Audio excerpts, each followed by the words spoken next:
প্রতিটা সৃষ্টি আল্লাহ পাকের এক একটা মেসেজ দেয়। ঠিক মেয়ে মানুষও একটা মেসেজ দেয়। কি মেসেজ? আল্লাহ পাক মানুষকে সবচেয়ে সুন্দর করে সৃষ্টি করেছেন, আর মানুষের মধ্যে মেয়েদেরকে সবচেয়ে বেশি সুন্দর করে সৃষ্টি করেছেন। আল্লাহ পাকের সবচেয়ে সুন্দর সৃষ্টি হচ্ছে মেয়েরা, এবং তারা খুব নরম হয়, নরম, প্রজাপতি ধরার মতো। প্রজাপতিকে ধাপ করে ধরতে পারবেন না আপনি। শক্ত করে ধরতে গেলে প্রজাপতি নষ্ট হয়ে যাবে, মরে যাবে। প্রজাপতিকে কোমল ভাবে ধরতে হবে। ঠিক মেয়েদের সামনেও আপনার কোমল থাকতে হবে। বেশি হার্ড হতে যাবেন, শেষ। আমি আপনার গার্লফ্রেন্ডের সামনে কোমল হতে বলি নাই, আপনার ওয়াইফের সামনে হতে বলেছি। কোমল থাকলে আপনি জিতে যাবেন। দেখবেন দুনিয়ার চিল্লা ফাল্লা করছে আপনার বাসায়, আপনি চুপচাপ আছেন পাহাড়ের মতো, কোমল আছেন। 5 মিনিট পর দেখবেন নিজেই ঠান্ডা হয়ে এসে বলছে, আচ্ছা সরি, ভুল হয়ে গেছে। আর যদি আপনি চিল্লা ফাল্লার কাউন্টার দিতে চান, তাহলে দেখবেন সুটকেস গোছানো শেষ, বাবার বাড়ি চলে গেছে। ডিল করা খুব ডিফিকাল্ট। এখানে আপনাকে খুবই সবরের পরিচয় দিতে হবে। আল্লাহ পাক বোঝার তৌফিক দান করুন। আর আমরা মা বোনদেরকে রিকোয়েস্ট করব, 4টা মূলনীতি মেনে কাপড় চোপড় পরবেন। আপনার কাপড়টা এমন হবে না যেই কাপড়টা পরলেও অঙ্গ প্রত্যঙ্গ দেখা যায়, বোঝা যায়, এমন হবে না। কাপড়টা এমন হবে না এত টাইট ফিটিং যে আপনার অঙ্গের উঁচু নিচু অবয়ব বোঝা যায়, এমন হবে না। কাপড়টা এমন হবে না যেটা অমুসলিমদের পোশাক, আর কাপড়টা এমন হবে না যেটা পুরুষদের পোশাক। এই মূলনীতিগুলো মেনটেন করে কাপড় পরবেন ইনশাআল্লাহ। এছাড়াও মেয়েদের কথায় পর্দা আছে, চলনে পর্দা আছে, ওঠা বসায় পর্দা আছে। নামাজ পড়ার সময় তাদেরকে কিছুটা শালীনভাবে নামাজ পড়তে হয়। তাদের চোখের দৃষ্টির মধ্যে পর্দা আছে। এগুলো কে শিখাবে এখনকার মেয়েদেরকে? সবসময় বিজি দেখবেন নতুন কোন সিরিয়াল আসছে, নতুন কোন ফ্যাশন আসছে, নতুন কোন পার্লারে কি আসছে, কোন কাটিং আসছে, কোন নায়িকা আসলো। ওই যে বাংলাদেশে কোন এক নায়িকা আসছে, তাই নিয়ে মিডিয়াতে এমন তোলপাড়, মনে কি নাকি একটা অবস্থা। আল্লাহর কাছে তোমার কি মূল্য আছে? হে, আল্লাহর কাছে তোমাদের কি মূল্য আছে? তোমরা কি 5 ওয়াক্ত নামাজ পড়ো? তোমরা কি পর্দা করো? তোমাদের মধ্যে হায়াবোধ কিছু আছে? তোমরা মানুষকে ভালো কিছু শিখাও, সমাজকে ভালো কিছু দাও, শালীন কিছু দাও। আল্লাহর কাছে তোমাদের কি মূল্য আছে? নবী সাল্লাল্লাহু আলাইহি ওয়াসাল্লাম তো জাহান্নাম দেখে সেই কথাটাই বলেছেন, আমি জাহান্নাম দেখে আসলাম, সেখানে বেশিরভাগ অধিবাসী হচ্ছে মেয়ে, নারী। কি কারণ? তারা এমন কাপড় চোপড় পরে বাইরে ঘুরতো যেই কাপড় পরেও তারা নগ্ন থাকতো। আমি কি ব্যাখ্যা করতে হবে? আপনি দেখতে পারেন না? এবং তারা স্বামীর সাথে কুফরি করত। সারা জীবন স্বামী যদি তাদের ভরণ পোষণ দেয়, ভালোবাসে, মহব্বত করে, তাদের জন্য জীবনটা ক্ষয় করে ফেলে, এক পর্যায়ে গিয়ে বলবে, সারাটা জীবন তোমার কাছে কিছুই পাইলাম না। বাস্তব। এগুলোর কারণে মেয়েরা বেশি বেশি জাহান্নামে যাবে। এবং তারা মানুষ মারা গেলে মাতম করে, বুক পিঠ চাপড়ায়, এই কারণে যাবে। এবং তর্ক লাগলে অভিশাপ দেয় বেশি, এই কারণে যাবে। আল্লাহ পাক আমাদের মা বোনদেরকে হেফাজত করুন। তবে একটা হাদিস আছে সুসংবাদের। নবী সাল্লাল্লাহু আলাইহি ওয়াসাল্লাম বলেছেন, একজন নারী যদি 4টা কাজ করতে পারেন, জান্নাতের যে কোনো দরজা দিয়ে ইচ্ছা প্রবেশ করতে পারবেন। 1 নাম্বার 5 ওয়াক্ত নামাজ, 2 নাম্বার রমজান মাসে সওম, 3 নাম্বার আপনার লজ্জাস্থানের হেফাজত অর্থাৎ খাস পর্দা, এবং 4 নাম্বার আপনার স্বামীর আনুগত্য। ফেমিনিস্ট আকীদার মেয়ে হলে আনুগত্যকে দাসত্ব মনে করে, স্বামীর আনুগত্যকে তারা দাসত্ব মনে করে। স্বামী কে? স্বামীর সম্মান বোঝেন আপনি? স্বামী কে? যার ব্যাপারে নবী সাল্লাল্লাহু আলাইহি ওয়াসাল্লাম বলেছেন, আমি যদি আল্লাহ ছাড়া অন্য কাউকে সেজদা করতে বলতাম, তাহলে মেয়েদেরকে বলতাম তারা যেন স্বামীদেরকে সেজদা করে।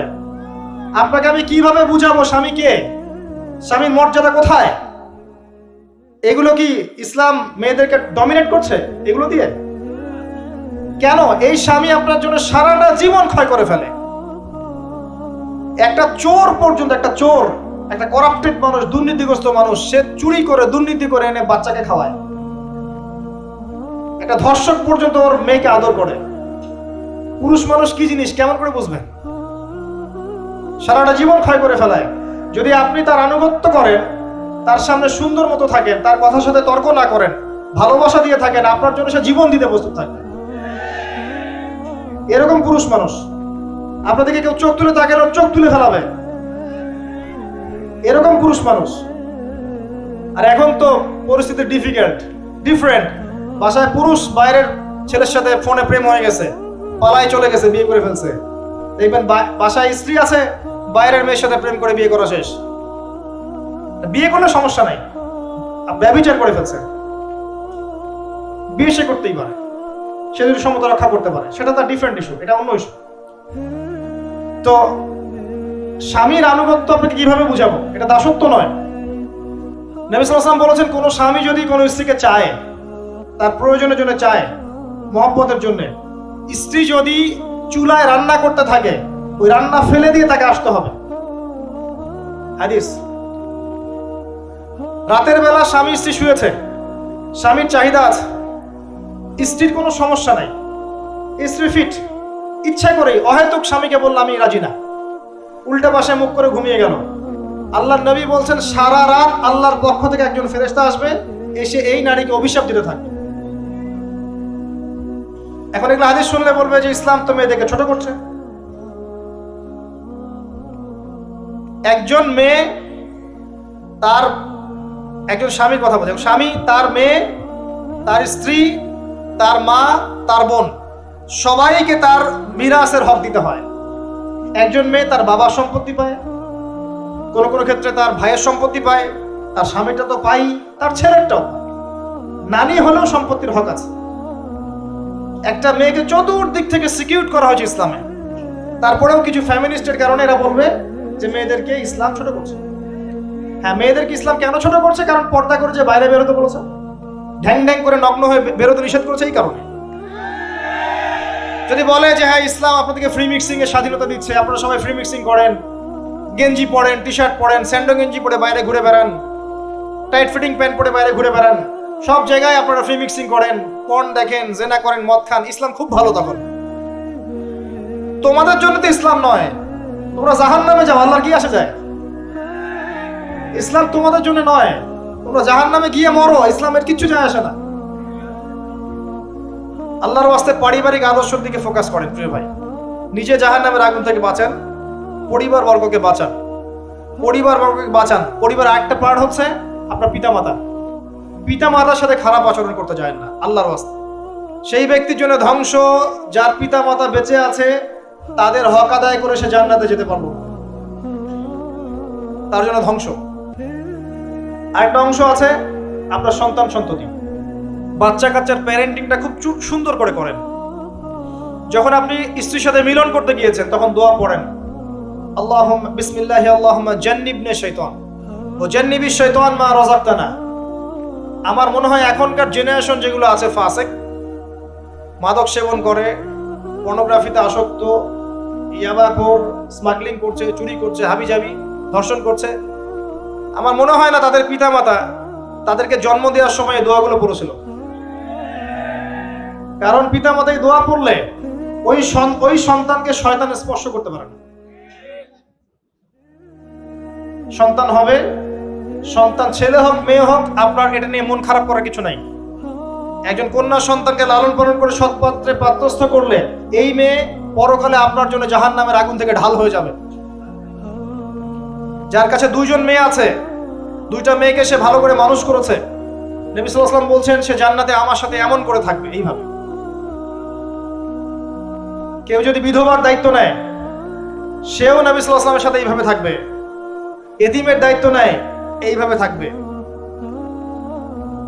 ফ্যান্টাসিতে ভুগছেন, একটা এতিম মেয়েকে বিয়ে করেন, একটা অসহায় তালাকপ্রাপ্ত মেয়েকে বিয়ে করেন, একটা বিধবা মেয়ে যার স্বামী মারা গেছে, কেউ নাই দেখার, তাকে বিয়ে করেন, তারপরে বোঝা যাবে আপনার মধ্যে কতটুকু দিন আছে।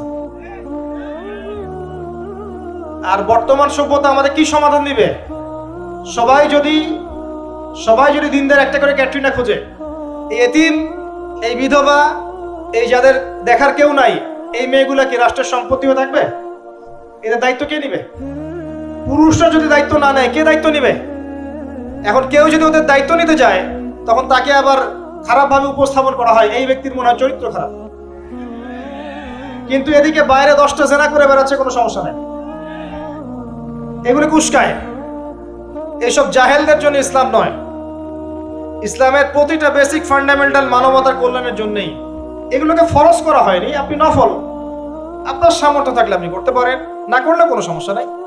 কেউ যদি করে, যে ইসলাম পরিপূর্ণরূপে পালন করার চেষ্টা করছে, এটার উপরে আমল করার চেষ্টা করছে, তাহলে আপনি তাকে ক্রিটিসাইজ করছেন কেন? কি সমস্যা আপনার? আরেকটা পার্ট হচ্ছে সন্তান সন্ততি।